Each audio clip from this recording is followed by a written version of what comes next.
In the spring, Ben-hadad mustered the Syrians and went up to Ahab to fight against Israel. And the people of Israel were mustered and were provisioned and went against them.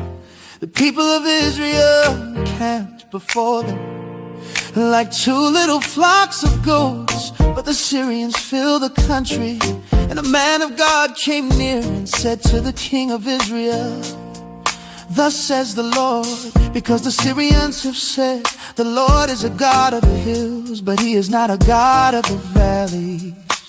Therefore I will give all this great multitude into your hand, and you shall know that I am the Lord."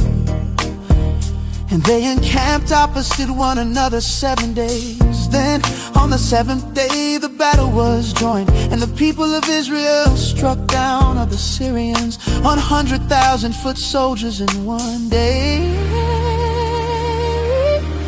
And the rest fled into the city of Aphek, and the wall fell upon 27,000 men who were left. Ben-hadad also fled and entered an inner chamber in the city. And his servants said to him, "Behold now, we have heard that the kings of the house of Israel are merciful kings. Let us put sackcloth around our waists and ropes on our heads and go out to the king of Israel. Perhaps he will spare your life." So they tied sackcloth around their waist and put ropes on their heads and went to the king of Israel and said, "Your servant Ben-hadad says, please let me live." And he said, "Does he still live? He is my brother."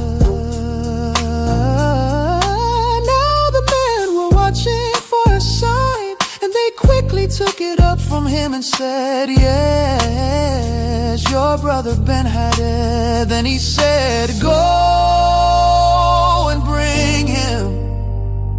Then Ben-hadad came out to him, and he caused them to come up into the chariot. And Ben-hadad said to him, "The cities that my father took from your father I will restore, and you may establish bazaars for yourself in Damascus, as my father did in Samaria." And Ahab said, "I will let you go on these terms." So he made a covenant with him and let him go.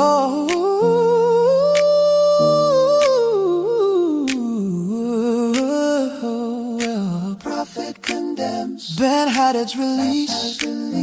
And a certain man of the sons of the prophet said to his fellow at the command of the Lord, "Strike me, please." But the man refused to strike him. Then he said to him, "Because you have not obeyed the voice of the Lord, behold, as soon as you have gone from me, a lion shall strike you down."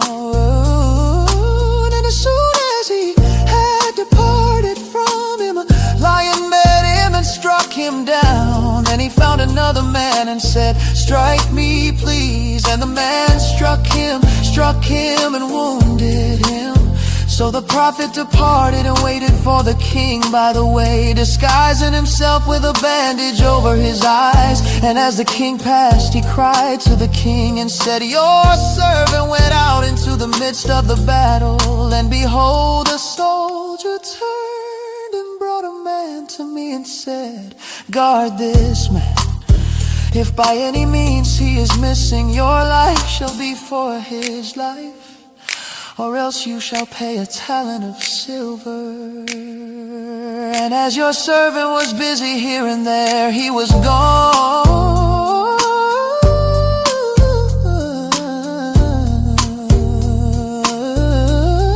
The king of Israel said to him, 'So shall your judgment be. You yourself have decided it.'